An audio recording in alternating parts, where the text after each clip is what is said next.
तो बच्चों आज हम पढ़ेंगे पोरफायरिन रिंग के बारे में, हीमोग्लोबिन और मायोग्लोबिन के बारे में और हीम यूनिट के बारे में। तो सबसे पहले हम स्टार्ट करते हैं पोरफायरिन रिंग से।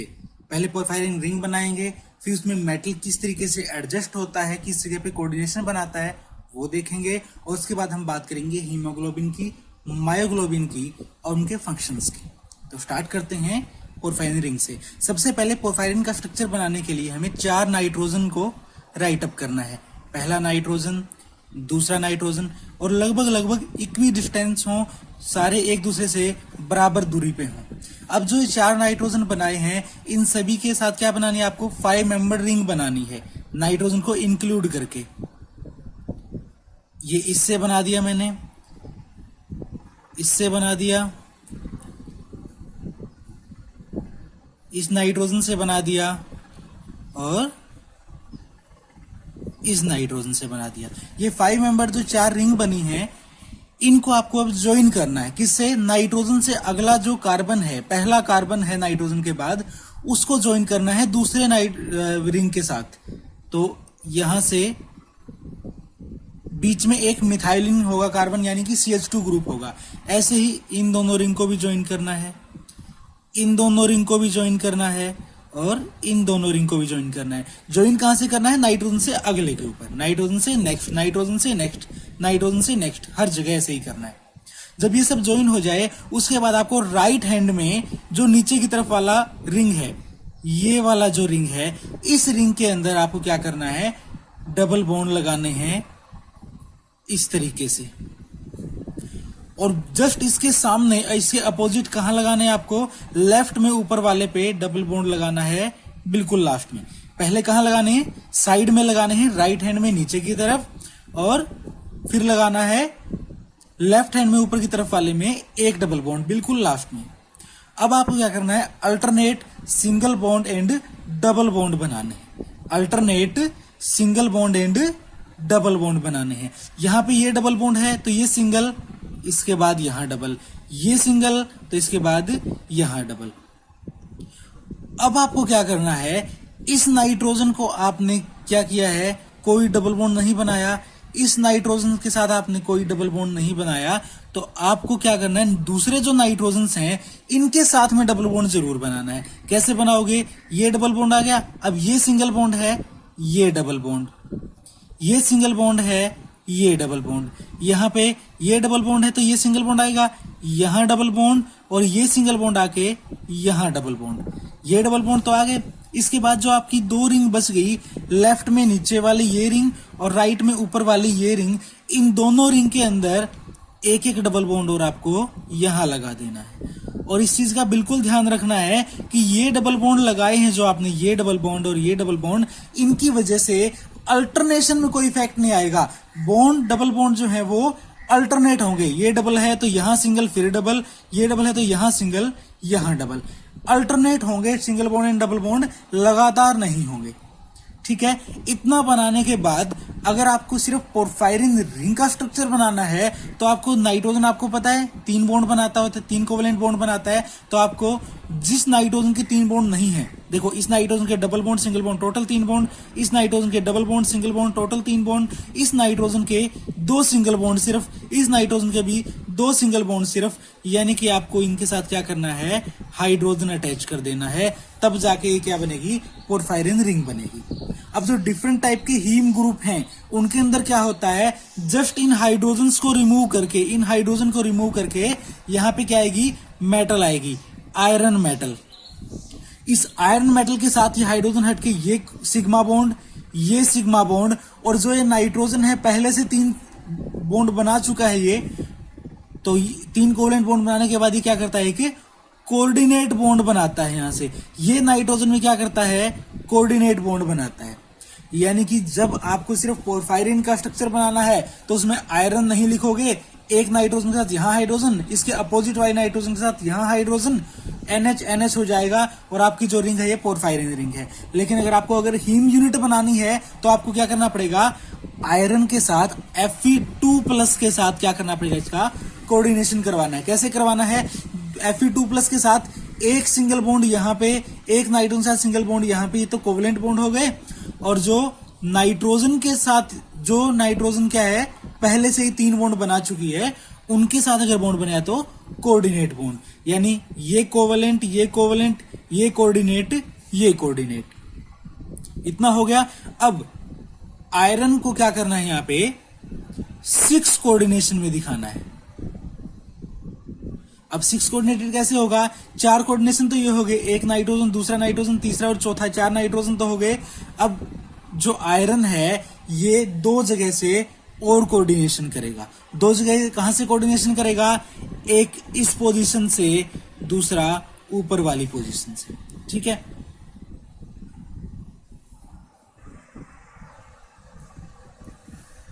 अब बच्चों जो आयरन है ये 6 कोऑर्डिनेटेड होगा। 4 तो ये हो गए कोऑर्डिनेशन, 5वां और 6वां कोऑर्डिनेशन कहां से है, एक बिलो द प्लेन, एक अबो द प्लेन। जो बिलो द प्लेन वाला है ये होता है एन हिस्टिडीन से। एन हिस्टिडीन का मतलब क्या है, nitrogen of the histidine residue. Histidine एक अमीनो एसिड है, इस अमीनो एसिड में क्या होते हैं, नाइट्रोजन होते हैं। तो जो नाइट्रोजन है हिस्टिडीन का रिंग का, उसके साथ क्या होगा हमारा, ये आयरन अटैच होगा इस साइड से। ठीक है, अब आयरन जिस साइड से अटैच है हिस्टिडीन से, किसी भी हीम ग्रुप में, चाहे वो मायोग्लोबिन का कहो या हीमोग्लोबिन का कहो, आयरन उस प्लेन ऑफ पेपर से या कहूं प्लेन ऑफ रिंग से, जो आपकी पोरफायरिन रिंग है, इस पोरफायरिन रिंग से उस तरफ होता है जिस तरफ उसका एन हिस्टिडीन से जुड़ा होता है। अगर मैं एन हिस्टिडीन को इस प्लेन से ऊपर की तरफ दिखाता तो आयरन मेरा इस रिंग से जस्ट थोड़ा सा ऊपर होता, कहां पे, एन हिस्टिडीन की साइड पे, यानी जिस साइड से जुड़ा हुआ है नाइट्रोजन हिस्टिडीन का, उस साइड जो आपका आयरन है वो बाहर निकला होगा रिंग से। अब जो छठी पोजीशन है, छठी पोजीशन जो अभी मैंने वैकेंट दिखाई है, जब तक ये पोजीशन वैकेंट है तब तक हमारा जो हीमोग्लोबिन है वो है डीऑक्सीजनेटेड, डीऑक्सीजनेटेड। ठीक है, लेकिन अगर कोई ऑक्सीजन आके इससे बाइंड करती है तो ये क्या हो जाएगा, ऑक्सीजनेटेड, ऑक्सीजनेटेड हीम यूनिट। जब ऑक्सीजन आके इससे बाइंड करती है, वो किससे फॉर्म में बाइंड करती है, O2 की फॉर्म में, यानी डाइऑक्सीजन की फॉर्म में। जब ये डाइऑक्सीजन की फॉर्म में यहां पे इस आयरन से बाइंड करती है तो आयरन हाई स्पिन से, हाई स्पिन Fe2+ से लो स्पिन Fe2+ हो जाता है। जब हाई स्पिन है तो ज्यादा सर्क्यूमफ्रेंस है, या कहूं मैं ज्यादा वॉल्यूम एक्वायर करके है आयरन के आयन ने, Fe2+ आयन ने, लेकिन जब लो स्पिन हो गया तो साइज छोटा हो गया। जब आयन का साइज छोटा हो गया तो वो इस रिंग के अंदर, पोरफायरिन रिंग के अंदर आराम से सेटल हो जाता है। यानी कि वो क्या करता है, जो प्लेन से नीचे या प्लेन से ऊपर था, एन हिस्टिडीन की साइड था, वो वापस इस पोरफायरिन के प्लेन में आ जाता है। तो जैसे ही ऑक्सीजन बाइंड होगी, चाहे वो हीमोग्लोबिन का केस हो, मायोग्लोबिन का केस हो, आयरन क्या आ जाएगा, उस रिंग के अंदर आ जाएगा। अब हमने देखा कि ऑक्सीजन कैसे बाइंड होता है। भाई आयरन का साइज हाई स्पिन से लो स्पिन की वजह से छोटा हो जाता है, और जो रिंग से बाहर था, एन हिस्टिडीन की तरफ था आयरन का, आयन जो था वो वापस कहां चला गया, उस रिंग में चला गया जो प्रोटोपोरफायरिन रिंग है। ठीक है, ये हर एक हीम यूनिट के लिए है, चाहे वो मायोग्लोबिन हो चाहे फिर हीमोग्लोबिन हो। अब हीमोग्लोबिन जो है उसके अंदर 4 ऐसी हीम यूनिट होंगी, और जो मायोग्लोबिन है उसके अंदर अकेली ऐसी हीम यूनिट होगी। यानी हीमोग्लोबिन मायोग्लोबिन में बेसिक डिफरेंस क्या है, बेसिक डिफरेंस है जो ये एन हिस्टिडीन के साथ यहां जुड़ा हुआ है, बाकी जो इसके साथ बहुत लंबी प्रोटीन चेन है, वो प्रोटीन चेन अगर ऐसी 4 यूनिट को क्या करे, इकट्ठा रखे, तो वो बनाएगा हमारा हीमोग्लोबिन। और अगर वो सिर्फ एक ही यूनिट के लिए वो आपका अमीनो एसिड की चेन है, प्रोटीन चेन है, तो वो क्या बनेगा, मायोग्लोबिन। अब मायोग्लोबिन होता है मसल्स में और हीमोग्लोबिन होता है ब्लड में।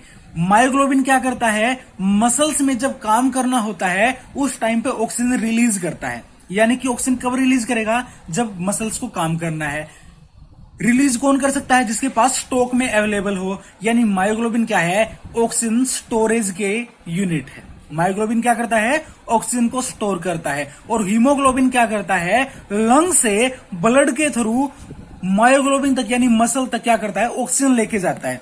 यानी कि जो हीमोग्लोबिन है वो क्या है, ऑक्सीजन कैरियर है, ठीक है। और मायोग्लोबिन यानी कि एमबी जो है वो ऑक्सीजन क्या है, स्टोरेज है, ठीक है। अब हीमोग्लोबिन ऑक्सीजन लेके जाएगा लंग्स से। लंग्स में क्या है, हाई प्रेशर है, आप सांस लेते हो, ऑक्सीजन इनहेल करते हो, और जो एयर है, एयर के अंदर ऑक्सीजन की कंपोजिशन ज्यादा है, काफी ज्यादा परसेंटेज है, तो हाई प्रेशर के टाइम पे हीमोग्लोबिन ऑक्सीजन को बाइंड करता है। और जब मसल्स के अंदर जाता है, ब्लड क्या करता है, हमारी वेन से होके क्या करता है, मसल्स में चला जाता है, तो उस टाइम पे क्या होगा, वहां पे प्रेशर कम है, कम प्रेशर पे हीमोग्लोबिन क्या करता है, ऑक्सीजन को रिलीज कर देता है, और मायोग्लोबिन उसी ऑक्सीजन को क्या कर लेता है, बाइंड कर लेता है। यानी लो प्रेशर पे तो मायोग्लोबिन बाइंड करता है, हाई प्रेशर पे हीमोग्लोबिन बाइंड करता है। इसका मतलब हीमोग्लोबिन की जो ऑक्सीजन से बाइंडिंग की कैपेसिटी है वो थोड़ी सी कम है मायोग्लोबिन के मुकाबले में। हीमोग्लोबिन की ऑक्सीजन से बाइंडिंग की कैपेसिटी मायोग्लोबिन से थोड़ी सी कम है।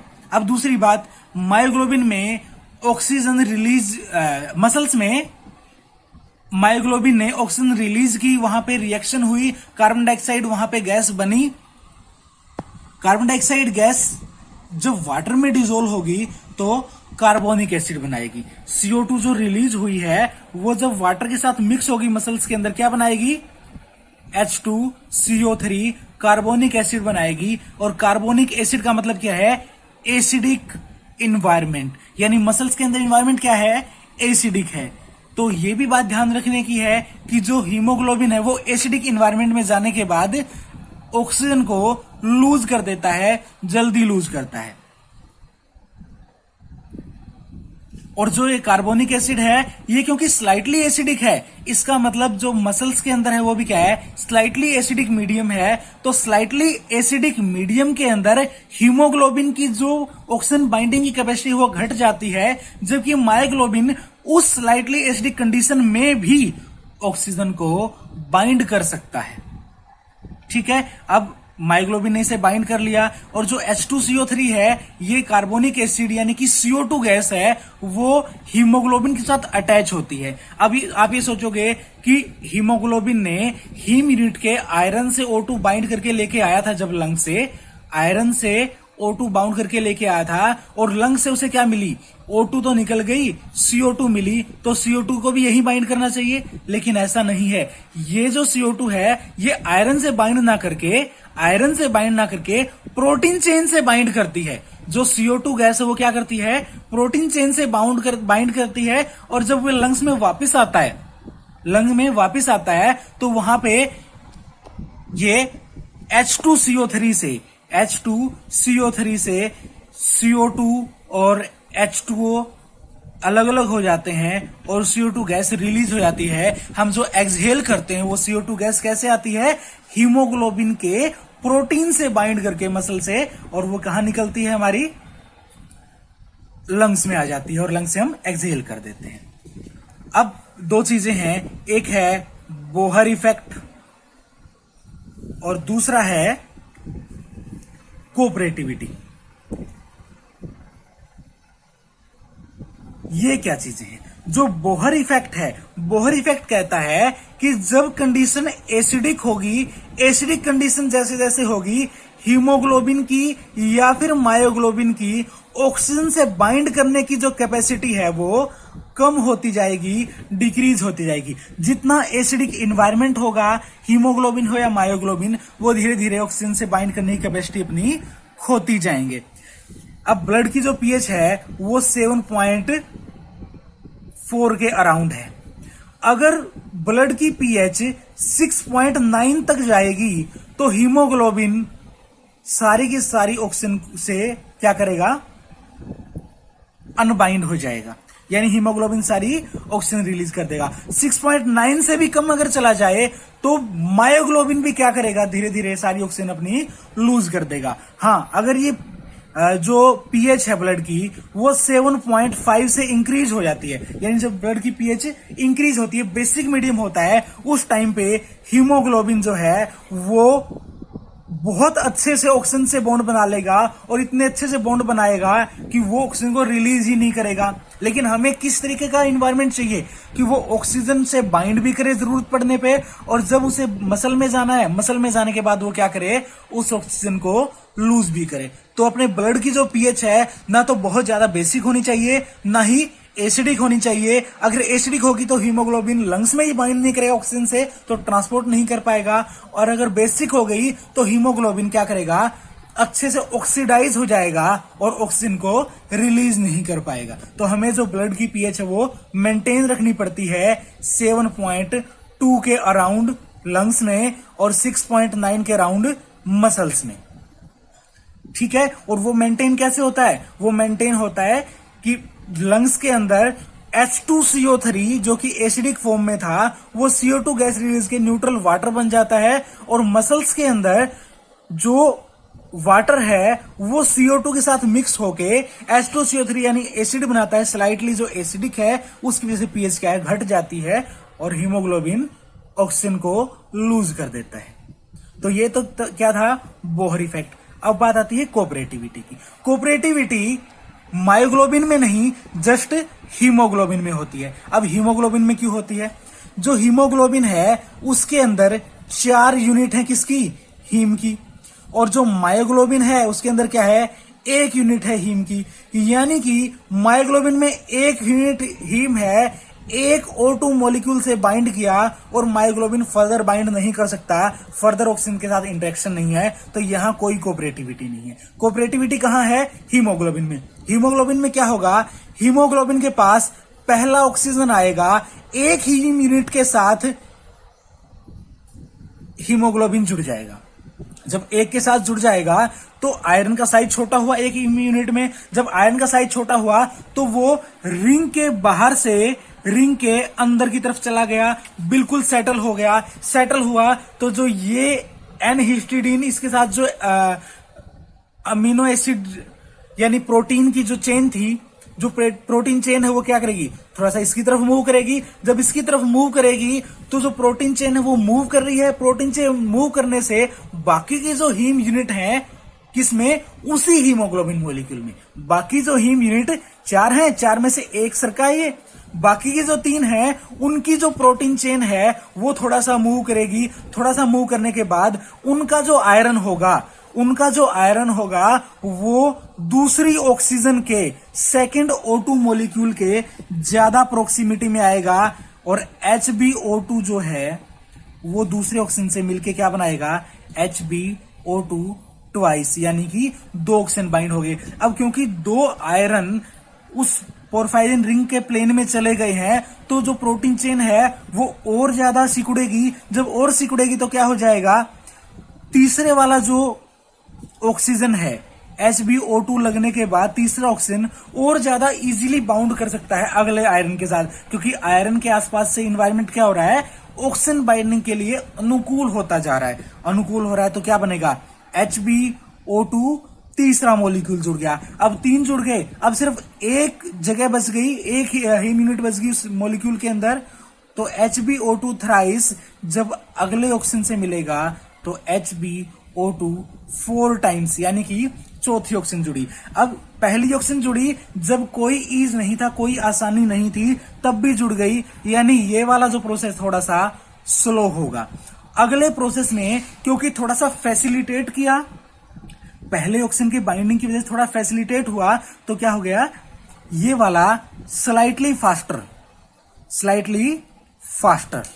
ठीक है, दूसरे ऑक्सीजन के साथ। तीसरे ऑक्सीजन से बाइंड करने के टाइम पे मोर फास्ट, यानी कि जो ऑक्सीजन के बाइंडिंग की यहां पे स्पीड थी उससे ज्यादा से, क्योंकि 2 ऑक्सीजन जुड़ चुके हैं, अब ज्यादा फैसिलिटेट करेंगे ऑक्सीजन अगले ऑक्सीजन से बाइंड करने में। और लास्ट वाला सबसे ज्यादा फास्ट, किसमें, इस स्टेप और इस स्टेप, पहला, दूसरा, तीसरा और चौथा ऑक्सीजन जो जुड़ने की स्पीड है, पहले से ज्यादा अच्छी स्पीड दूसरे की, दूसरे ज्यादा अच्छी तीसरे की, तीसरे ज्यादा अच्छी स्पीड चौथे के बाइंड होने की है। तो इस इफेक्ट को कि पहला ऑक्सीजन दूसरे ऑक्सीजन के जुड़ने को क्या कर रहा है, फैसिलिटेट कर रहा है, उसको बोलते हैं कोऑपरेटिविटी। तो ये क्या है, कोऑपरेटिविटी इफेक्ट है। तो आपने आज क्या क्या पढ़ा है, एक तो मायोग्लोबिन का स्ट्रक्चर, एक हीमोग्लोबिन का स्ट्रक्चर। अब मायोग्लोबिन हीमोग्लोबिन स्ट्रक्चर में क्या है, ये प्रोटोपोरफायरिन रिंग जब आयरन से बाउंड हो तो हीम ग्रुप बनता है, और जब ये हीम ग्रुप एक प्रोटीन चेन के साथ हो तो वो क्या बनेगा, मायोग्लोबिन। लेकिन ऐसे ऐसे 4 हीम यूनिट अगर प्रोटीन एक ही प्रोटीन चेन के साथ हो तो बनेगा हीमोग्लोबिन। तो हीमोग्लोबिन का स्ट्रक्चर, मायोग्लोबिन का स्ट्रक्चर, ये दोनों हो गए। प्रोटोपोरफायरिन रिंग हो गई, आयरन किस तरीके से बाउंड होता है ये हो गया। बोहर इफेक्ट क्या है, यानी एसिडिक जो इन्वायरमेंट है उसका क्या इफेक्ट पड़ेगा ऑक्सीजन की बाइंडिंग में। और उसके बाद है कोऑपरेटिविटी, कि एक ऑक्सीजन की बाइंडिंग दूसरी ऑक्सीजन की बाइंडिंग को किस तरीके से फैसिलिटेट करती है। ये सब आज हमने इस लेक्चर में पढ़ा है।